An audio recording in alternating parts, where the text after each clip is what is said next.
नमस्कार दोस्तों।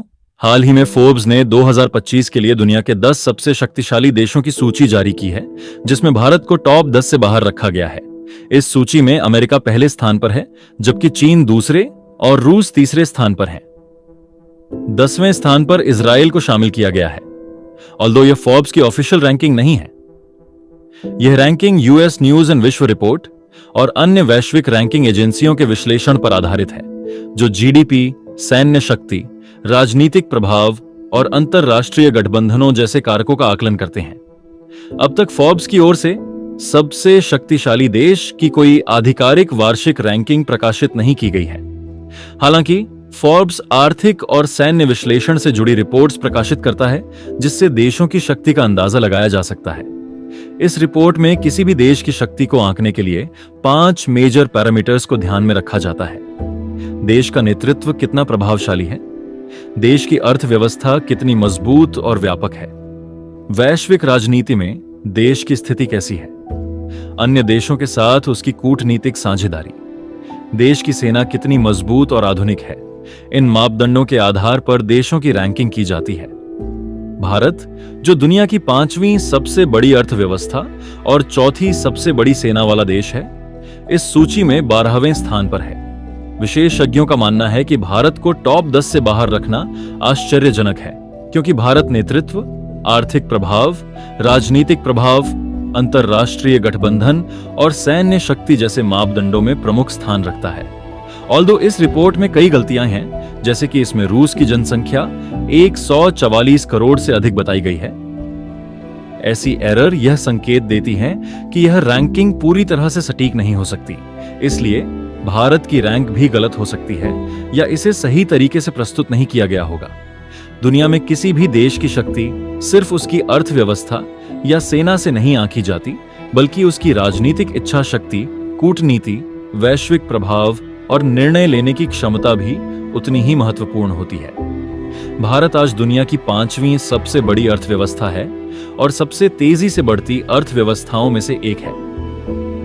सैन्य दृष्टि से देखा जाए तो भारत दुनिया की चौथी सबसे शक्तिशाली सेना रखता है, लेकिन वैश्विक शक्ति संतुलन में सिर्फ आर्थिक और सैन्य ताकत ही मायने नहीं रखती, बल्कि उस ताकत को किस तरह इस्तेमाल किया जाता है, यह भी महत्वपूर्ण होता है। आज हम देखते हैं कि कैसे अमेरिका अपनी ताकत का उपयोग दुनिया में अपनी नीतियों को लागू कराने में करता है। हजारों किलोमीटर दूर किसी देश में भी उसकी सरकारों को बदलने या वहां सैन्य कार्रवाई करने की उसकी क्षमता उसे सबसे शक्तिशाली बनाती है।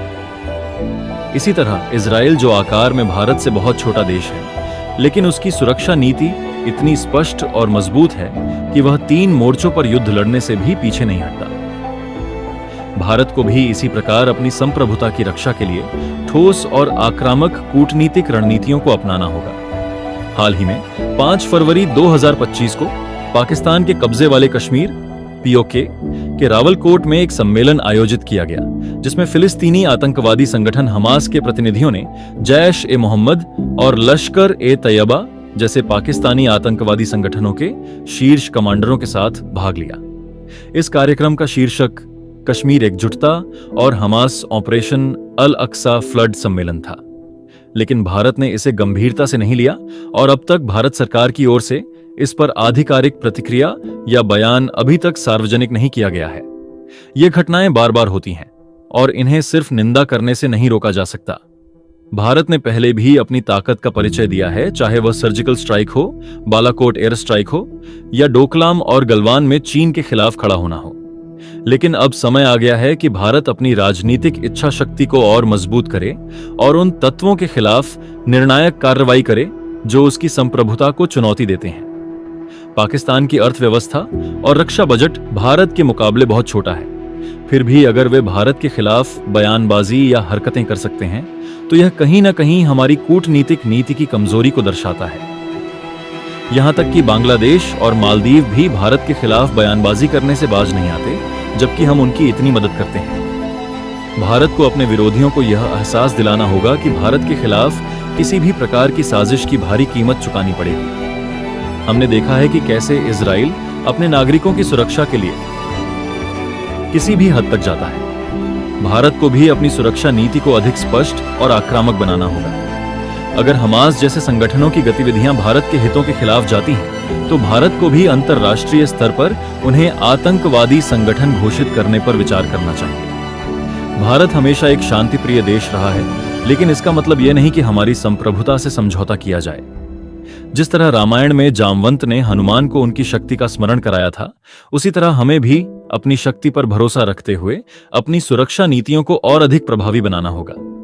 भारत को अपनी कूटनीति को इतना मजबूत करना होगा कि कोई भी देश भारत के खिलाफ जाने से पहले 100 बार सोचे। केवल सेना और अर्थव्यवस्था नहीं, बल्कि राजनीतिक इच्छा शक्ति ही एक राष्ट्र को महाशक्ति बनाती है, और यही भारत को करना होगा। भारत एक शांतिप्रिय देश है, लेकिन इसका मतलब यह नहीं कि हम अपनी संप्रभुता से समझौता करें। अब समय आ गया है कि भारत अपनी ताकत को सिर्फ आंकड़ों तक सीमित न रखे, बल्कि उसे रणनीतिक रूप से लागू भी करे। दुनिया में वही देश ताकतवर बनते हैं जो अपनी रक्षा, कूटनीति और निर्णय लेने की क्षमता में दृढ़ होते हैं। क्या भारत आने वाले वर्षों में इस दिशा में और मजबूत होगा? क्या हमारी नीतियां हमारे विरोधियों को जवाब देने के लिए और प्रभावी बनेंगी? अपनी राय हमें कमेंट में बताएं और वीडियो को लाइक और शेयर जरूर करें। और ऐसी ही रोचक जानकारियों के लिए चैनल को सब्सक्राइब करना ना भूलें। मिलते हैं अगले वीडियो में एक और दिलचस्प विषय के साथ। धन्यवाद।